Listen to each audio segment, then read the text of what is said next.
tugas kami, beri keberanian bagi kami.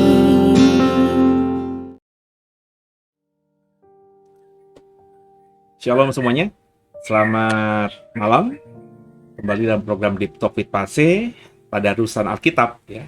Cuma karena hari ini hari libur nasional, kita hari ini libur karena ada tanggalan merah tahun baru Cina, tahun baru Imlek yang oleh pemerintah diakui dan kemudian dianggap sebagai dijadikan hari libur nasional, dan ini suatu apresiasi yang luar biasa ya. Ini juga mencerminkan bahwa pemerintah ya bertoleransi tinggi gitu ya, sehingga ada tahun baru Imlek, tahun baru yang dirayakan oleh suku Tionghoa ya, orang yang berasal dari Tionghoa itu dijadikan hari libur nasional. Dan semoga di alasan yang baik itu ya, kedepannya ya membuat bangsa kita, rakyat kita bisa semakin memiliki toleransi yang tinggi. Ya. Di dalam kelas saya beberapa waktu yang lalu, saya menekankan kalimat ini kepada semua mahasiswa saya bahwa radikal itu terhadap diri itu harus, tapi ketika kita ketemu orang lain, kita menjadi makhluk yang bersosial, bermasyarakat, maka kita harus menjadi orang yang sangat punya toleransi tinggi terhadap perbedaan. Radikalnya untuk diri, kepada orang lain kita toleransi, ya. Dan semoga ini bisa dipahami oleh saudara. Dan karena tahun baru Imlek ini, maka saya juga isi tadarusan Alkitab kita dengan muatan yang ya berkonteks sesuai dengan hari liburnya. Jadi ke depan nanti andai kata kita ketemu di tanggalan merah, dan tanggalan merah itu hari tertentu yang bisa saya berikan makna, perspektif dalam iman Kristen yang saya percayai, ya coba kita bagikan saudara ya. Nah sebenarnya kalau kita bicara soal hari tahun baru Imlek, tahun baru Cina, itu dulu ya ketika saya masih belum sepaham sekarang soal iman Kristen, ya saya diperhadapkan pada dua hal yang sangat kontradiksi. Ada kelompok Kristen tertentu, ya, kalangan Kristen yang is okay merayakan Imlekan ini, tahun baru Cina ini. Ya. Ada yang ya merayakan bersama keluarga dengan pakai atribut-atribut Imlek, ya. Tapi seingat saya juga dulu ada kalangan Kristen tertentu yang sudah mengharamkan, ya, merayakan tahun baru Imlek, meskipun mereka yang dilarang merayakan tahun baru Imlek ini adalah keturunan Tionghoa juga.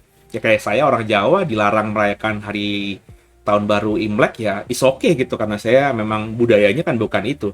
Tapi kalau misalnya istri saya yang Tionghoa bener gitu ya, dilarang, ya ini menarik juga ya. Dan itu terjadi. Saya nggak tahu apakah di hari-hari ini masih ada kalangan Kristen tertentu yang begitu pro-nya dan begitu kontranya soal menyikapi tentang misalnya hari ini tahun baru Imlek, saudara. Nah, sekali lagi tahun baru Imlek ini adalah produk budaya kan, saudara. Nah, ini yang seru terjadi dalam perdebatan kekristenan mengenai budaya. Nggak usah soal yang berbudaya Tionghoa, kita tidak sedang ngomongin sara di sini, tapi budaya manapun itu ada pro dan kontra dalam perspektif iman Kristen. Dalam hal ini bukan Alkitabnya, tapi orang yang menafsirkan, ya. Para tokoh-tokoh Kristen banyak menyikapi hal yang berbeda. Beberapa tahun yang lalu, mungkin hampir 10 tahun yang lalu, ketika saya pertama kali masuk dalam komunitas Kristen Pentakosta karismatik, ya, karena saya sekarang ini mengaku bahwa saya adalah orang Pentakosta karismatik gitu ya. Itu kuat sekali, misalnya dari suku Batak larangan pakai ulos, dari orang Jawa larangan untuk kalau nikah pakai widodareni, ya, pakai wayang, ya, bahkan batik juga saya masih ingat ada yang melarang karena ini produk budaya yang kental dengan unsur okultisme, ya. Ada juga larangan ke Bali karena Bali itu identik dengan orang-orang yang memuja setan-setan, dewa-dewa gitu ya, yang tidak sesuai dengan iman Kristen, ya. Ada banyak lah, saudara, yang diterima yang saya dapatkan dari ketika saya pertama kali menjadi orang Kristen Pentakosta. Dan ya karena saya dulu belum berpengetahuan, ya sedikit banyak saya belum bisa bersikap. Nah, meskipun saya, ya seingat saya dari awal saya sudah bersikap netral, karena mungkin saya bukan orang yang baru Kristen. Ya, saya sudah Kristen sejak kecil, sejak lahir, sehingga saya juga cukup memahami budaya Kristen di gereja lama saya, bahwa di situ banyak etnis, banyak orang member jemaatnya yang dari suku yang berbeda-beda, sehingga kami di situ belajar juga untuk bertoleran.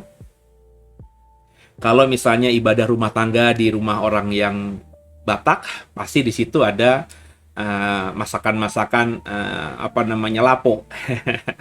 Kalau yang menjadi tuan rumah ibadah rumah tangga adalah orang Minahasa, orang Manado, ya biasanya di situ juga ada masakan-masakan, entah babi rica lah atau apalah gitu ya, yang khas masakan Manado.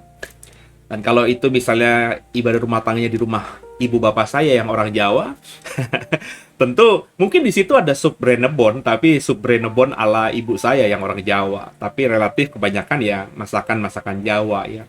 Ada tempe bacem, ya, terus ayam di bumbu kalasan, sambelnya sambel ala-ala Jogja yang dibilang nggak pedas, ya, agak manis gitu, saudara. Ya, gudeg kadang-kadang. Ya, jadi saya tumbuh dengan heterogen, ya, budaya, ya. Sehingga saya cukup menjadi orang yang bertoleran lah, ya, bersyukur saya tidak ada lahir dalam satu kelompok yang terlalu baku atau terlalu kaku dalam budaya tertentu. Saya hidup seperti itu. Begitu juga saya tinggal di komplek di mana saya kami minoritas yang Kristen, tapi zaman saya kecil dengan teman-teman yang Muslim yang mayoritas di komplek itu, kami sangat hidup rukun dan damai. Kami masih ingat banget kok. Saya masih ingat banget memori saya, nggak mungkin lupa main bola di halaman masjid, main badminton di halaman masjid, main tak penteng di halaman masjid, Bahkan ketika puasa gitu, teman zaman dulu libur saudara ya, puasa, terus kita itu kalau udah sore sekitar jam 3 tuh pasti kumpul di masjid ya, untuk main layangan, main apapun sampai menunggu beduk gitu ya. Mereka pas maghrib mereka pulang ke rumah ya, mereka buka puasa, kami juga pulang ke rumah. Tapi antara jam 3 sampai jam 6 kurang lebih kami ada di masjid di situ. Kalau capek ya tidur di pelataran masjid ya. Dan ketika teman-teman misalnya apa namanya, pas malam takbiran gitu ya, saya juga masih ingat, saya waktu zaman kecil itu masuk ke dalam masjid is okay gitu ya. Jadi saya duduk aja ngeliat teman-teman itu takbiran gitu ya. Karena anak-anak kecil diizinkan dalam jam tertentu yang melakukan takbiran gitu ya, pakai toa masjid gitu ya. Saya cuman senyum-senyum di dalam liatin mereka gitu, karena saya juga tidak tahu dan tidak bisa gitu kan, tapi mereka teman-teman saya bisa ya. Dan kita di situ menikmati ya makanan yang disiapkan oleh ada bapak-bapak, ibu-ibu yang, karena kalau malam takbiran tuh di masjid rame gitu ya. Ya kami juga diizinkan makan. Jadi kami tumbuh dengan saya tumbuh dengan hidup yang sangat heterogen dan bertoleran. So saya tumbuh menjadi orang yang hari ini ya toleransinya cukup tinggi ya. Nah, ketika saya masuk dalam sebuah komunitas gereja Pentakosta ya, saya cukup terkejut, ternyata ini dilarang, ini dilarang, ini dilarang. Termasuk Imlek saat itu ada pendeta yang bikin seminar khusus lah soal adat istiadat Tionghoa yang katanya itu tidak alkitabiah, penuh dengan okultisme. Nah, kembali soal Imlek di hari kita bertadarusan di tanggal 1 Februari hari Selasa ya. Asal usulnya tuh seperti apa? Nah, karena ini produk budaya, maka dimanapun produk budaya itu, karena ini budayanya pasti sudah ribuan tahun, ada cerita legenda di baliknya ya.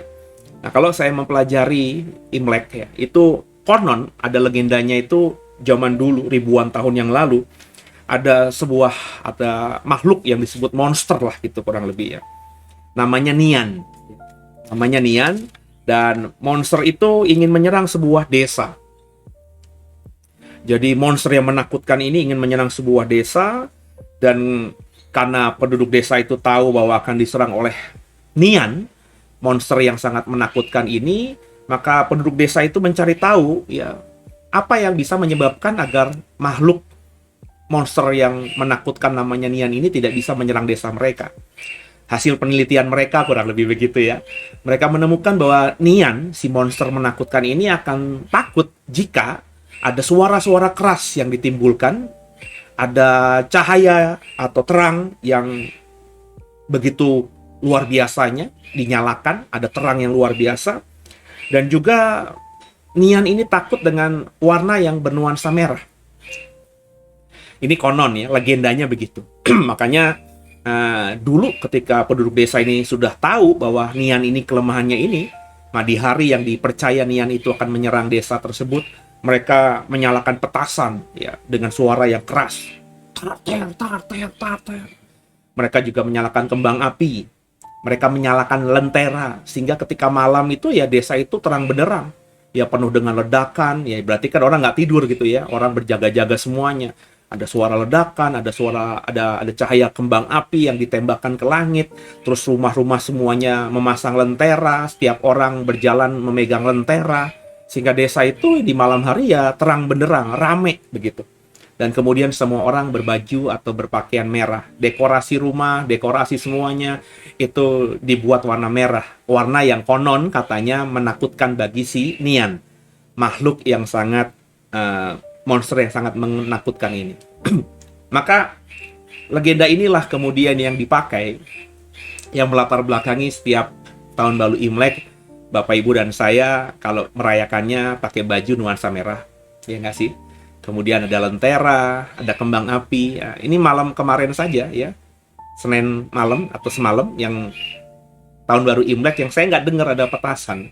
Ya karena biasanya ya itu seperti malam Lebaran, malam Idul Fitri ya, itu banyak petasan. Meskipun mungkin tidak semasif ketika malam takbiran ya, karena kan yang merayakan Imlek kan ya tidak banyak, tidak seperti saudara kita yang Muslim yang mayoritas ya. Tapi tetap terdengar biasanya ya. Entah itu ditembakkan kembang api itu oleh tetangga-tetangga saya yang memang Chinese, atau mungkin juga dari kampung seberang. Karena meskipun di kampung, ya, kami tinggal di wilayah Serpong yang orang Chinese-nya banyak dan sudah berbaur dalam budaya, ya dibilang budaya Betawi atau budaya Sunda gitu, saudara ya. Jadi ada istilah kalau di Tangerang ada cinbeng, Cina benteng gitu. Jadi ya apa namanya, eh, apa, Cina tapi hitam kulitnya. Kurang lebih begitu ya. Saya tidak rasis ya, tapi ini istilah yang ada. Jadi orang Tionghoa, suku Tionghoa sudah berbaur begitu rupa dengan suku asli mungkin, atau mungkin juga karena sudah puluhan tahun, ratusan tahun tinggal di tempat yang sama, ya mereka tidak bisa lagi dibilang kelihatan kayak orang Chinese, karena selain sudah berbaur, ya style gaya bahasa mereka ya itu sudah seperti ya penduduk asli tempat tinggal saya. Itu kan kita kan ada di pinggiran Jakarta ya, mungkin suku Betawi kah atau mungkin suku Sunda kah gitu ya, karena Banten itu kan dulu sukunya Sunda gitu ya, sebelum pisah jadi provinsi sendiri kan dulu bagian dari provinsi Jawa Barat gitu ya. Jadi setiap Imlek kan kita apa namanya merayakan dengan hal-hal yang seperti tadi. Nah, memang ada legendanya seperti itu, seperti ada monster menakutkan ya, terus ada waju merah. Tapi kalau Bapak Ibu perhatikan, semua legenda ya seperti itu, punya cerita rakyat yang sebenarnya nggak jelas juga apakah itu valid, fakta apa tidak. Ya. Tapi sekarang ini kita menceritakannya sebagai objek budaya, sebagai bentuk dari peradaban manusia. Ya. Ini yang menarik, saudara ya. Jadi kalau kita perhatikan tradisi Imlek akhirnya kemudian berkembang setelah tadi ya legendanya tadi. Di setiap Imlek biasanya orang-orang keturunan Tionghoa yang merayakan Imlek itu membersihkan rumah secara menyeluruh. Kalau diceritakan, diperhatikan memang ada asal-usulnya. Rumah dibersihkan di setiap Imlek itu supaya membersihkan dari nasib yang buruk. Supaya pas tahun baru ya nasibnya jadi bagus gitu. Ya ada unsur-unsur yang hal-hal seperti itu, saudara. Tapi kalau hari-hari ini saya percaya orang-orang Tionghoa, keturunan Tionghoa yang bersih-bersih rumah menjelang Imlek, ya itu bukan lagi dalam pemahaman seperti itu, apalagi dia sudah beragama Kristen mungkin, dia sudah beragama Islam mungkin ya. Tapi karena dia orang Tionghoa kan dia masih merayakan Imlek ya. Mungkin dia masih ingat cerita dari mama papanya, dari engkong, dari nenek moyangnya ya, bahwa ya Imlek itu bersih-bersih rumah. Ya tapi bersih-bersih rumah ya sekalian aja pas liburan bersih-bersih rumah gitu ya. Pas mau Imlek nanti ada tamu ya bersih-bersih rumah. Jadi bersih-bersih rumah sekarang yang dilakukan oleh orang-orang Tionghoa yang merayakan Imlek, saya yakin bukan bersih-bersih dari nasib buruk yang terjadi tahun sebelumnya supaya tahun yang baru ini nasibnya baik. Nggak ada perspektif itu. Mungkin ada bagi kalangan yang sangat masih totok ya.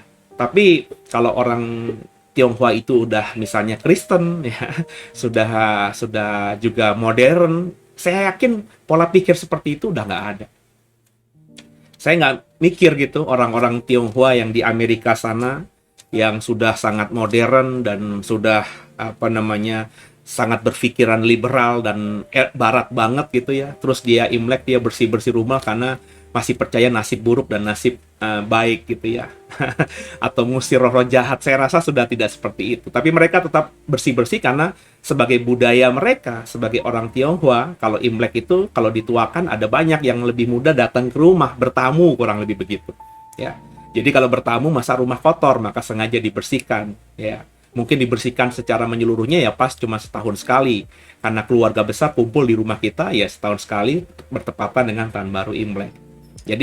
Jadi sekali lagi saudara, dulu mungkin iya pemahamannya seperti itu, tapi hari-hari ini kan tidak. Jadi meskipun iya, tapi sekali lagi sudah diberikan muatan baru. Dan bagi saya inilah budaya. Ya.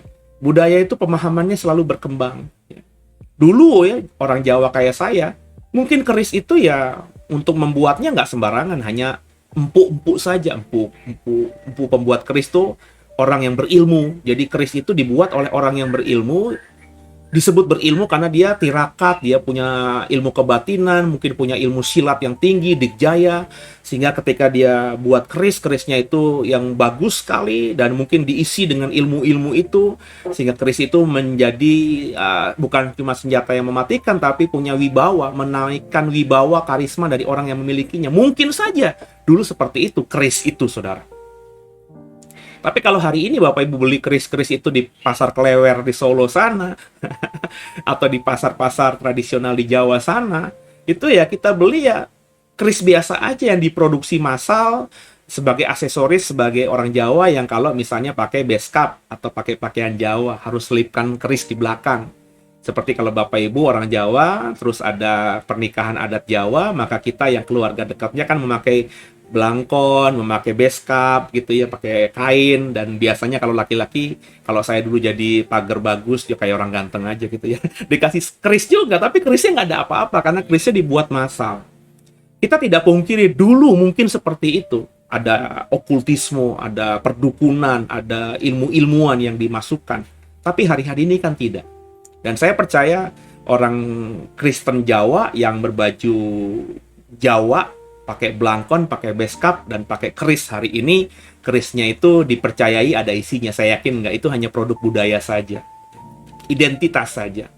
Dulu mungkin orang Batak asli sana, zaman dulu banget, ketika ulos itu ada, ya ulos itu dibuat oleh misalnya opung-opung tertentu yang memang ilmunya tuh diwariskan turun-temurun, ya. Ada makna-makna simboliknya dan juga mungkin juga diisi oleh sesuatu dari entah itu apa dewa-dewa yang disembah orang Batak zaman dulu. Mungkin saja dulu begitu. Tapi hari-hari ini kan ulos sudah diproduksi massal di pabrik, ya. Jadi nggak lagi hanya orang tertentu saja yang bisa membuat ulos. Mungkin masih ada yang seperti itu hari ini, tapi minoritas sekali, hanya persentase kecil. Hari-hari ini kayak kain batik, kain ulos itu sudah diproduksi pabrik, yang yakin juga mungkin bisa jadi pabrik itu tidak dimiliki oleh orang Batak, tidak dimiliki orang Jawa. Hanya pengusaha saja yang melihat peluang bahwa jual kain batik atau produksi kain batik itu menguntungkan. Ada pengusaha yang mungkin dari India hari-hari ini. Karena di Tanah Abang itu kan yang pengusaha tekstil, kalau nggak orang India, ya orang Arab, saudara. Mereka melihat peluang. Mereka bukan orang Batak, tapi ini ulos karena orang Batak tersebar di mana-mana. Ulos menjadi sesuatu yang secara komersil menguntungkan. Maka dibuatlah pabrik membuat kain ulos. Sehingga kain ulos sekarang ini ya banyak mungkin dibuat secara massal, pakai mesin. Yang buat orang Arab. Masa ada unsur-unsur kayak gitu-gitunya gitu kan? Kayaknya enggak, saudara ya. Jadi sekali lagi mungkin dulunya seperti itu. Nah, kembali ke Imlek. Di Imlek juga ada hari raya festival Lentera, ya. Maka biasanya kalau Bapak Ibu datang ke klaster tempat saya tinggal di Alam Sutra, masuk ke klaster itu ada lentera-lenteran, lampion-lampion begitu dipasang sebagai aksesoris merayakan Imlek. Beberapa rumah yang kita bisa lihat di jalan di kompleks saya, di perumahan saya, itu juga memakai aksesoris merah-merah, ya, lampion digantung-gantung dan lain sebagainya. Itu seperti tadi ya, memang dulunya mungkin asal-usulnya legenda tadi, supaya si Nian tadi takut, maka malam hari mereka menyalakan lampion, menyalakan lilin, menyalakan lentera, orang keluar bawa lentera. Kalau tadinya kalau malam-malam keluar, 5 orang keluar, hanya 1 orang yang bawa lentera, tapi 5-5-nya sekarang memakai lentera pas hari tahun baru Imlek. Itu mungkin punya legenda, cerita yang masa lalunya seperti itu. Tapi sekarang ini ya cuma sekedar budaya aja. Saya juga nggak begitu yakin anak-anak milenial yang punya rumah sekarang ini keturunan Tionghoa, terus merayakan Imlek, terus mereka pasang lentera-lenteraan itu, mereka tahu ceritanya kenapa harus begini. Paling mereka ikut-ikutan pasang karena ya bokap dulu begitu, di rumah bokap begitu, di rumah nyokap begitu, di rumahnya engkong dulu begitu. Tapi nggak tahu tuh ceritanya. Jadi mereka cuma ya sekedar budaya saja. Sehingga identitas bahwa saya sebagai orang Tionghoa merayakan Imlek, ya biasanya saya kecil kalau Imlek itu bapak, papa, mama itu pasang lampion-lampionan merah, ya saya pasang aja, ya. Tapi nggak ngerti maknanya, ya. Jadi nggak bisa dipukul rata, saudara. Dan bukankah juga lentera, gantungan lentera yang asalnya pasti ada lilinnya, ada obornya, itu kan melambangkan terang, ya. Membawa terang. Dan itu dalam simbol kekristenan kan kita memang adalah terang dunia.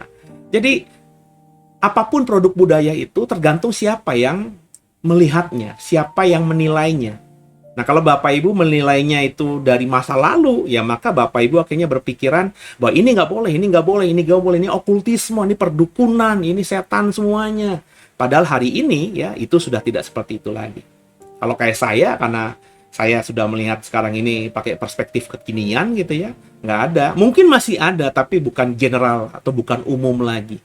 di wilayah-wilayah yang memang orang Tionghoanya masih totok, yang masih sangat jadul ya, di pedalaman mungkin masih punya pemahaman begitu ya. Tapi kalau di wilayah perkotaan seperti di Jakarta, Surabaya, ya Medan, Serpong, saya harus nyebut Serpong karena saya bukan tinggal di Jakarta, di Serpong, di BSD, di Alam Sutra gitu ya. Saya yakin nggak lagi orang berpikiran begitu. Jadi tergantung kacamata kita, saudara ya. Nah, makanya saya ngomong begini juga, saya tidak bilang bahwa semuanya sudah modern. Saya bilang tadi ada saja orang-orang Tionghoa tertentu di pedalaman tertentu di Indonesia, apalagi kalau kita mundur, kita lihat tarik jauh ke daratan Cina sana, mungkin ya masih orang-orang Cina yang totok di sana, yang bukan Kristen juga, yang masih punya kepercayaan leluhur mereka, ya mereka punya pemahaman begitu. Tapi saya tidak yakin orang Cina yang sudah beriman Kristen dengan benar, itu masih mempercayai hal-hal seperti itu. Ya, pasti mestinya sudah dengan iman Kristen, dan terlebih kalau tinggal di kota dengan perspektif yang modern ya, yang yang cenderung liberal gitu, tidak percaya hal-hal yang kayak gitu-gitu lagi gitu, saudara ya. Yang berikutnya, kalau di Imlek itu kan biasanya ada barongsai, saudara ya, ada naga, tarian naga. Itu saya juga masih ingat tuh, jangan, pokoknya nggak boleh nonton barongsai, itu dosa, itu setan semuanya. Terus juga jangan kasih ampau ke mulutnya si barongsai itu berarti kita memberikan persembahan kepada naga ya, kepada dewa, kepada setan gitu ya. Karena kebetulan di kitab Wahyu, setan itu diibaratkan sebagai naga di Wahyu pasal 12. Ya. Sekali lagi, mungkin saja dulu itu seperti itu, saudara. Ya, aslinya itu seperti itu, ya. Ya, dulu waktu awal pertama kali tarian naga atau barongsai ini dibuat, ya mungkin orang-orang yang menari itu kayak orang-orang yang kerasukan setan, ya. Orang yang impartasi kuasa roh jahat. Mungkin saja ya, saya tidak bilang iya ya. Hal-hal seperti itu terjadi, tapi hari-hari ini tidak. Saya kenal, saudara, ternyata yang nari barongsai itu adalah bukan orang Tionghoa. Dan juga bukan semuanya beragama, misalnya Konghucu atau beragama Buddha. Ada juga yang sudah beragama Islam bahkan. Ada yang beragama Kristen, karena rupanya itu kan kelompok tari atau silat yang membernya itu bisa dari agama mana saja. Itu ada seninya juga. Ya, nari seperti itu sehingga mereka bisa loncat dari tiang yang satu. Itu kan pasti ada ilmu persilatan, ilmu seninya gitu ya. Ya akhirnya kalau ngomong ilmu silat kan ada setannya, Pak. Ya kalau kita ngomongin begitu ya semuanya ada saja, saudara. Jangankan ilmu silat, saudara. Orang kerja di bank juga bisa ada setannya juga. Jadi pengusaha yang pakai berdasi juga bisa ada setannya juga. Kalau dia misalnya ke Gunung Kawi, ya pelihara tuyul, sama, saudara. Jadi jangan kita pukul rata, saudara ya. Hari-hari ini tarian barongsai, kalau saya ada di mall gitu ya, kalau hari ini saya ke mall pasti rame tuh ya, pasti ada tong tong tarian barongsai. Kalau pas lagi lewat depan saya menikmati, seru juga gitu. Bisa ada 2 orang loncat dari satu tiang tanpa jatuh, tiba-tiba satu yang megang kepalanya itu bisa ada di pundak orang di belakang yang megang ekor, sehingga sepertinya barongsai itu berdiri. Itu kan sesuatu yang luar biasa. Dulu mungkin ngasih angpau ke mulutnya itu sebagai tanda kita harus memberikan persembahan kepada dewa. Dulu mungkin begitu. Kalau sekarang kan enggak. Itu kita ngasih duit aja, kayak ada orang ngamen gitu kan, nyanyi gitu kan. Nyanyi-nyanyi lagu-lagu yang kita suka, terus kita terhibur oleh suaranya dan gitarnya dia, terus kita keluarin dompet kita kasih 5.000, 10.000 atau 1.000 atau 2.000, terserah gitu ya. Itu kan hanya apresiasi saja.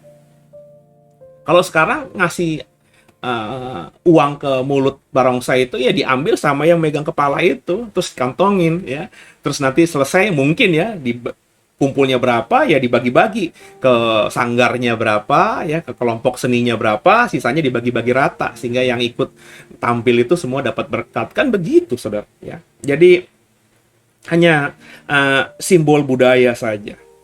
Yang saya mau katakan di hari raya Imlek ini, kalau Bapak Ibu memang orang Tionghoa, ya silahkan merayakan dengan sukacita di tahun baru ini, berdoa sama Tuhan, ya.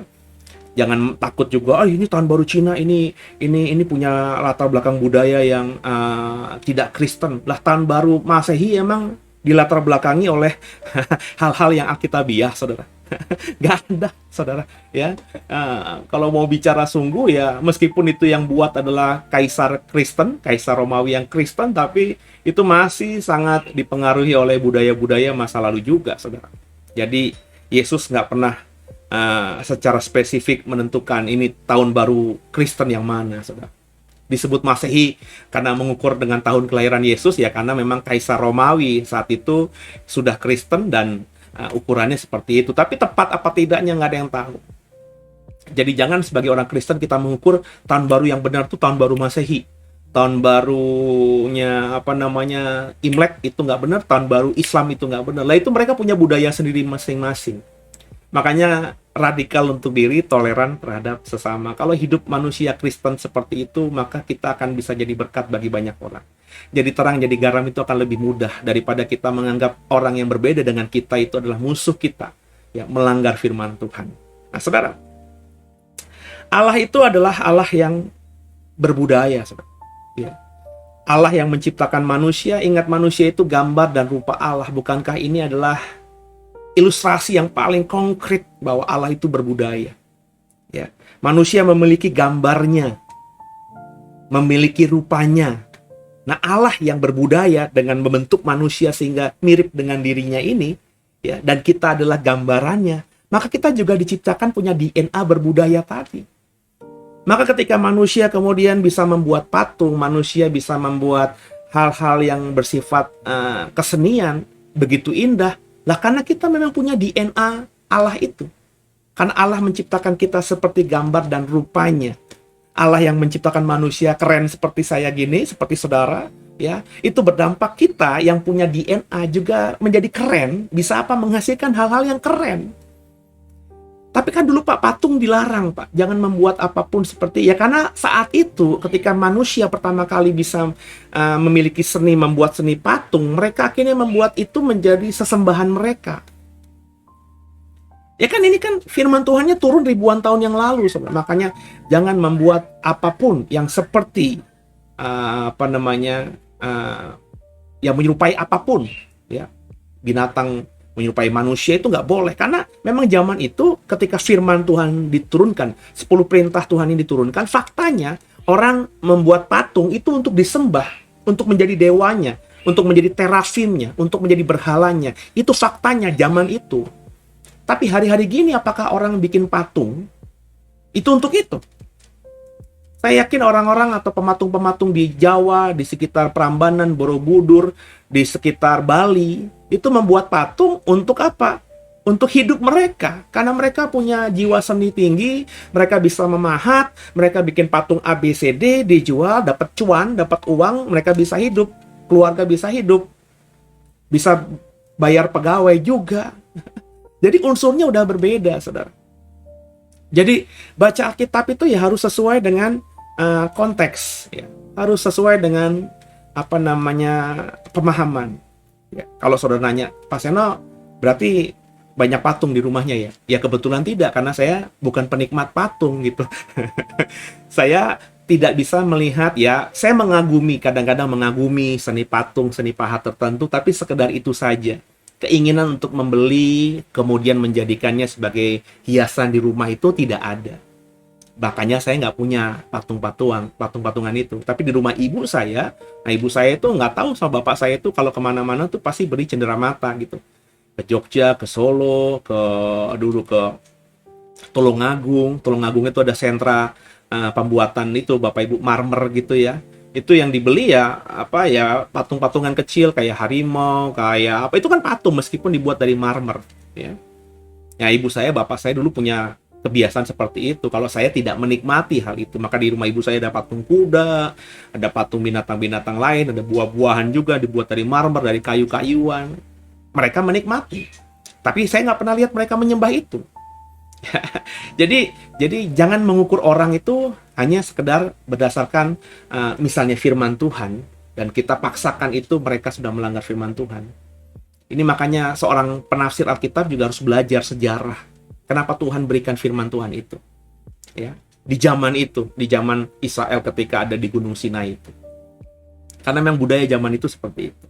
Nah, tugas manusia, Adam dan Hawa ketika diciptakan untuk menaklukkan dan memerintah atas bumi, itu juga mandat budaya, saudara. Supaya manusia memerintah, supaya manusia diberikan mandat budaya, supaya bisa mengelola dan memerintah atas bumi ini. Manusia ditempatkan di Taman Eden. Ini juga produk budaya, saudara. Ingat Taman Eden tuh Tuhan ciptakan sempurna, benar nggak? Ada sungainya, ya. Kemudian juga ada binatang-binatang yang ditaruh Tuhan di sana. Tuhan ciptakan semuanya indah di sana. Adam dan Hawa ditaruh di sana. Ini kan produk budaya. Manusia diperintahkan untuk menaklukkan dan memerintah di bumi, ditempatkan di situ. Berarti kan juga ada mandat budaya. Apa yang sudah Tuhan ciptakan supaya manusia jaga itu. Ya. Nah, jadi kebudayaan itu tidak bertentangan dengan iman Kristen. Di hari yang luar biasa ini, di tahun baru Imlek ini, saya tidak merayakan tapi saya ikut seneng aja gitu ya. Karena banyak saudara saya yang dari Tionghoa juga, istri saya juga, meskipun dia mungkin tidak terlalu exciting seperti orang-orang yang lainnya keturunan Tionghoa, tapi mereka juga merayakan hari tahun baru Imlek ini. Ya, coba kita lihat satu firman Tuhan. Bagaimana Tuhan juga kelihatan dalam pasal-pasal ini sangat berbudaya. Artinya apa? Artinya kita ya tidak dilarang untuk berbudaya, saudara. Kita buka, saudara, ya. Nah, ada Mazmur 150. Kita baca bersama-sama, saudara. Ayat 1 sampai dengan ayat 6. Haleluya! Pujilah Allah dalam tempat kudusnya. Pujilah Dia dalam cakrawalanya yang kuat. Pujilah Dia karena segala keperkasaannya. Pujilah Dia sesuai kebesarannya yang hebat. Pujilah Dia dengan tiupan sangkakala. Pujilah Dia dengan gambus dan kecapi. Pujilah Dia dengan rebana dan tari-tarian. Pujilah Dia dengan permainan kecapi dan seruling. Pujilah Dia dengan ceracap yang berdenting. Pujilah Dia dengan ceracap yang berdentang. Biarlah segala yang bernafas memuji Allah. Haleluya. Saudara perhatikan baik-baik. Ini Allah memakai budaya supaya budaya itu dipakai untuk apa? Memuji, memuliakan Allah. Tuhan katakan pujilah Dia. Dengan apa? Dengan sangkakala, itu produk budaya. Dengan gambus, dengan kecapi, itu produk budaya. Dengan rebana, dengan tari-tarian, itu produk budaya. Dengan kecapi, dengan seruling, itu produk budaya. Produk kebudayaan. Dengan ceracap berdenting, ceracap berdentang, itu produk kebudayaan. Itu produk kesenian. So Tuhan nggak melarang itu semuanya. Selama dipakai untuk apa? Selama dipakai untuk memuji. Haleluya, memuji Tuhan. Dan memuliakan nama Tuhan. Jadi Bapak Ibu, siapa yang bilang Tuhan melarang budaya? Tuhan Yesus di pernikahan di Kana itu sedang ada dalam perayaan budaya. Budaya apa? Budaya pernikahan.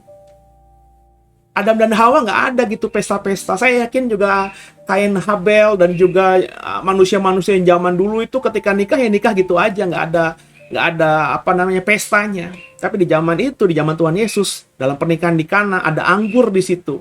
Berarti apa? Ada orang kumpul-kumpul di situ. Ngapain minum anggur? Apakah cuma minum anggur dan makan-makan saja? Pasti ada budaya. Budaya apa? Budaya Timur Tengah saat itu. Apa? Kalau kita tahu, kita pelajari, ada tari-tarian di sana. Tuhan Yesus ada dalam satu acara kebudayaan. Selama kebudayaan itu untuk memuliakan Tuhan, ketika yang menikah mengadakan pesta pernikahan, itu bukan untuk show off, bukan untuk kebanggaan, bukan untuk pride, tapi untuk memuliakan Tuhan, bersyukur sama Tuhan, silahkan. Menari pun, selama menari itu bukan dengan maksud-maksud yang lain, semata-mata ingin bersyukur sama Tuhan, memuliakan Tuhan dengan tarianmu. Kita bisa menggerakkan tangan dengan sempurna, mata kita bisa digerakkan kiri kanan dengan sempurna, kepala kita bisa digoyangkan dengan sempurna. Itu kita gunakan tarian untuk bersyukur sama Tuhan, itu keren banget. Saudara, bukankah Menara Babel juga itu produk budaya? Menara Babel itu sebenarnya awalnya kalau dibuat dengan sebagai produk budaya, budaya itu apa? Untuk memuliakan, untuk mengasihi Allah, memuliakan Allah, meninggikan Tuhan. Itu nggak salah. Menara Babel menjadi salah, produk budaya menjadi salah. Ketika apa, saudara? Ketika tujuannya bukan untuk memuliakan Allah dan mengasihi Allah, tapi kesalahannya terjadi. Menara Babel itu budaya yang salah. Kenapa? Karena tujuannya untuk apa? Untuk kebanggaan diri. Yuk kita bikin menara yang sampai ke atas, agar sama seperti Allah. Ketika budaya itu digunakan untuk kebanggaan diri, kesombongan, ingin menyamakan dirinya seperti Allah, maka budaya itu menjadi dosa. Ketika Menara Babel itu dibuat sebagai pusat penyembahan, orang jadi menyembah Babel, Menara Babel. Orang beribadah di Menara Babel, menyembah apapun yang ada dalam Menara Babel, maka itu baru menjadi dosa. Selama orang bangun menara itu untuk memuliakan nama Tuhan, orang membangun rumah, orang membangun gereja, bukan agar dianggap gerejanya hebat, tapi semata-mata agar nama Tuhan dipermuliakan, itu tidak dosa. Tapi ketika gereja, bahkan rumah Tuhan sekalipun, gembalanya, jemaatnya membangun gereja supaya ada pride, supaya kita dianggap sebagai komunitas atau gereja Kristen yang diberkati, gereja yang kaya, gereja yang diberkati luar biasa, sehingga orang nanti kalau datang ke gereja kita, dia merasa nyaman, bahagia, bangga gitu ya. Nah, ini dosa. Saudara, Taman Eden juga itu kan produk kebudayaan, ya. Tapi ketika manusia yang di dalamnya malah ingin menjadi seperti Allah, itu baru dosa. Andai kata manusia di dalamnya tidak mau seperti Allah, tidak tergoda untuk mau sama seperti Allah, di Taman Eden Adam dan Hawa hanya fokus, nanti mereka punya keturunan hanya fokus untuk memuliakan Tuhan, untuk mengasihi Allah, mencintai Allah, membangun komunikasi yang baik dengan Allah, sekaligus memuji Tuhan dengan semua yang ada di Taman Eden. Andai kata saudara, itu buah-buahan yang dihasilkan Taman Eden itu sebelum mereka makan, mereka persembahkan kepada Tuhan. Andai kata semua binatang ternak nanti ketika sebelum mereka konsumsi, mereka persembahkan kepada Tuhan, pasti itu akan menjadi sesuatu yang bagus. Sikap hati. Saya selalu mengatakan Kain itu bukan masalah dia mempersembahkan hasil kebunnya sehingga dia dianggap salah, Tuhan tidak berkenan pada persembahannya. Habel itu bukan semata karena dia korbankan binatang, ada darah dicurahkan, sehingga dia akhirnya persembahannya berkenan kepada Tuhan. Sebab hari itu belum ada aturan dari firman Tuhan secara jelas tertulis bahwa kalau mempersembahkan sesuatu harus dari darah yang dicurahkan. Nggak ada. Tapi kalau kau baca baik-baik peristiwa Kain dan Habel, ada kalimat, lalu Kain memberikan sebagian dari hasil buminya, hasil panennya, sebagian, ada kata sebagian di situ. Dia tercermin tidak memberikan dengan tulus, dengan tidak memberikan yang terbaik. Sedangkan Habel tidak dikatakan. Kemudian Habel memberikan sebagian ternaknya. Faktanya sebagian nggak? Iya. Kan nggak mungkin dong kalau dia punya 10 kambing domba, 10 kambing dombanya itu dikorbankan untuk Tuhan. Pasti mungkin cuma satu, berarti kan sebagian. Tapi Alkitab kita tidak mengatakan Habel memberikan sebagian dari kambing dombanya. Dia memberikan lemak dan darah yang terbaik. Kita katakan demikian. Jadi dia memberikan yang terbaik. Jadi kekasih Tuhan, di tahun baru Imlek ini, silakan merayakan, kumpul-kumpul dengan keluarga. Memberikan ampau kepada orang yang belum menikah atau anak-anak. Ketika dia bilang kyonghi, kyonghi, terus dikasih ampau gitu ya. Bagi saya selama itu untuk memuliakan Allah, bukan untuk kesombongan. Sini. Sama tante, sama om nih ya. Ini ampaunya gede ini ya. Terus di shoot pakai kamera-kamera, dipublish di Instagramnya, di YouTube-nya, agar orang bangga atau orang kagum bahwa ini orang ini kasih ampaunya banyak kepada banyak orang. Nah ini bukan memuliakan Tuhan.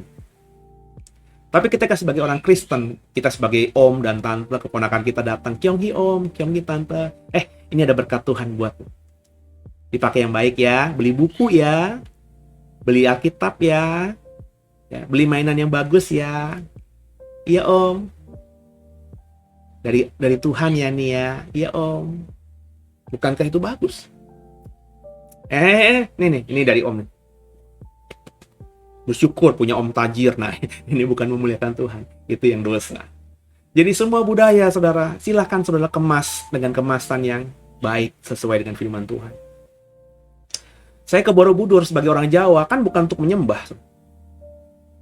Saya kalau naik ke Borobudur ya nggak banyak ya, juga malas juga ke sana karena udah pernah gitu.